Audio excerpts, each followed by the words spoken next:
Hi again, and welcome back to FSD TV. I'm your host, Mark Sonny, and we have again with us Kim Bass, who is going to continue on with the story Pax. And for those of you who didn't get in on the beginning, you can go back and look at prior episodes so you can get caught up. So, Kim, let's see Chapter 7. Hi, everybody. Welcome back. It's Mrs. Bass here with our next chapter, Chapter 7 of Pax. All right, so excited. Here we go. You ready, Gage? He's ready. Pax squirmed in pleasure at the solid, warm weight of another body nestled against his. Half awake, he sniffed to draw in the comforting scent of his boy. Instead of human, though, he found fox. He woke fully then, curled against himself, snoring was the vixen's brother. Runt whimpered and fluffed his tail over his snout, still asleep. Pax pulled himself up sharply. He had no practice at dominance, but the situation left him no choice. Go back to your den. When Runt tried to nestle into his chest, Pax nipped him on the shoulder. Runt shook himself awake and rolled to his feet. He didn't duck his head in submission, and he made no move to leave. Play, his position invited instead. In other circumstances, Pax would have welcomed a good-natured little fox's company, but he had no interest in tangling with Bristle again, and in fact, he had no interest in anything besides getting back to his humans. Pax fetched the plastic soldier he cached and dropped it as an offering, then warned him away again. After a final pleading look, Runt took the toy in his mouth. Pax followed him out and watched until he slipped into a hole a few tail lengths away. When the thunderstorm had hit, short but violent, with whole sheets of sky splitting open in wrathful cracks, Pax had worked his way into the shallow entrance of an abandoned den, not far from the one Bristle shared with her brother, before taking measure of his surroundings. Now, in the pale light of the half-moon, he took a moment to survey them. The hillside faced south. Here the roots of the trees seemed to claw at the sandy soil like the brown knuckles of clenched fists. Tucked among them, Pax saw 3 den entrances. Above this hillside, the forest rose to the north and west, back to the road. Below, a vast grassy valley sloped away. It was an ideal location. The hillside perch provided little cover for approaching predators, while the line of trees protected the fox from the north winds. The meadow smelled abundantly of life. As Pax took all this in, a tension deep within him loosened.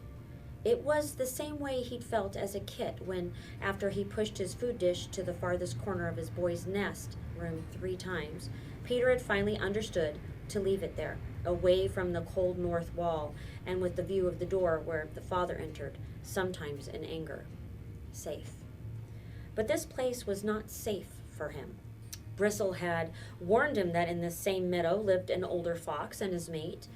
He was already facing a challenger from outside and would not tolerate the presence of another lone male. And just then, Pax saw a movement below him. A broad-shouldered alpha with black and gray fur emerged from the brush halfway down the slope and marked a sapling beside him. The big fox began to groom, but with the paw still to his ear, he suddenly pricked his snout into the breeze. Pax bolted up the hill and plunged into the forest undergrowth. He picked up his own scent easily, although it had rained hard. Stopping only for a quick licks of water from the leaves, he followed it back to the road. There, Pax caught the lingering scent of the military transport caravan from the day before, but no other traffic had passed since then. He settled himself on the fallen oak trunk again to wait. Morning brought the shimmery buzz of insect clouds and the chatter of waking birds, but still no traffic sounds on the road. As the sun rose hot and dry, it burned off the rain droplets that had hung from every green shoot. Pax was aware of his hunger now, but his thirst was worse. He had nothing to drink since leaving his human's house. His throat was parched and his tongue swollen and thick. He felt dizzy whenever he shifted his position. 100 times a thin scent of water drifted past him, but he never considered abandoning his post for its promise. His humans would come back here. He dug his claws into the wood and strained for the sound of a vehicle on the silent road. An hour passed, and then another. Pax dozed and woke and remembered, dozed and woke and remembered, and then the wind brought news of something approaching. A fox. The same male he'd seen earlier, the one Bristle had warned him about. The fox's gait was deliberate, showing neither hesitation nor wasted energy. The way his gray coat draped his frame announced that he was old. As he drew close, Pax saw that even his eyes were clouded gray with age. After offering his scent, Gray settled himself on the grass beside the fallen trunk. He made no move to elevate himself, indicating that he meant no threat. You carry the scent of humans. I lived with them once. They are approaching. A sudden hope rejuvenated Pax. Have you seen my boy? He described Peter. But Gray had seen no humans at all since the time he had lived with them in his youth, and that was in another place, a dry, stony land of long winters and low sun distant. The approaching humans are coming from the west. They are bringing war. The crows who have seen them do not describe any youth. The news weakened Pax. He swayed and nearly lost his grip on the trunk. You need water. Follow me. Pax hesitated. His humans could come at any time, but his need for water was urgent. Is it nearby? Can I hear the road from this water? Yes, the stream passes beneath the road. Follow me. Gray's manner, confident but not threatening, calmed Pax. He dropped from his perch and followed. Soon they came to a deep gash in the earth, from which rose the scents of water and things that grew in rich mud. Pax peered over the edge and saw a silver brook studded with black stones, glinting between green reeds and purple blossoms. Gray began to angle down cautiously. Lured by the scent of water, Pax scrambled past him straight down the cut. Halfway there, he lost his footing and skidded the rest of the way. When he righted himself, he stared.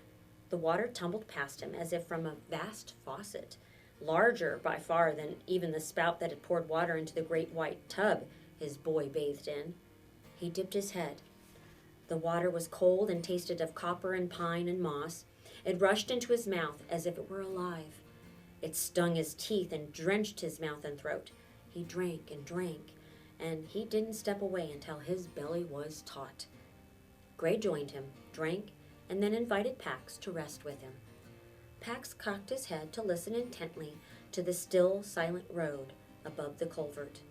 I must be at the road when my humans come for me. Gray eased himself to the ground and stretched out. That road was blocked yesterday by the war sick. Pax thought back to the vehicles that had passed the day before, the ones that smelled like his boy's father's new clothing. It was true that the road had been unused since then, but it didn't matter. My boy will return for me there. No, the crows report this. The road is closed. Pax paced from stone to stone, thrashing his tail as he worked the puzzle. The answer came. I will go to my boy at her home. Where is your home? Pax circled to be sure. Although there was no question, he felt the pull of his home strongly from only one direction, south. Gray did not seem surprised. There are vast human colonies there. When the war sick arrive here, my family will have to move nearer to those colonies or go north into the mountains. Tell me about the humans there, how they are to live beside. Again, the old fox's comportment soothed Pax. He came back and sat. I have seen many from a distance, but know only two. Are they false acting, like the ones I knew? Pax did not understand. Gray rose to his haunches, agitated, and shared the behavior he had seen. A human turning away a starving neighbor, acting as if there were no food in his larder when it was full. A human feigning indifference to a mate she'd chosen. A human enticing a sheep from its flock with a soothing voice, then butchering it. Your humans do not do these things. Immediately, Pax thought of his boy's father pulling him from the car, his voice mimicking a sense of regret Pax knew was false by the burst of lie scent he'd given off. He turned back to the brook. As it spilled over a pair of stones, the current split and then reunited in a liquid silver braid. Pax was struck by a memory. Not long after his boy had rescued him, when he was still a kiddish kit, a stranger had come to the door. Pax had watched from under a table as his boy's father had greeted a woman with a long silver braid streaming over one shoulder. His smile showed all his teeth, which Pax had come to understand meant, "Welcome, I am glad to see you. I wish you no harm." But beneath the smile, the man's body was rigid with anger and fear. Pax had been confused by this fear. The small woman was projecting nothing but kindness and concern. She kept repeating the word Pax had already come to associate with his boy, Peter, in a pleading tone. The man's full teeth welcome smile remained frozen in place, but the room had flooded with the bitter scent of deception as he answered her. His chest had been puffed out in threat as he shut the door hard against her. Pax turned to the older fox. "I have seen it, not in my boy, never in him, but it's true of his father." The old fox seemed to age as he took this in. With visible effort, he rose on his haunches. "Are they still careless? They were careless where I lived with them." "Careless?" "They plow a field, and then they slaughter the mice living there with no warning. They dam a river and leave the fish to die.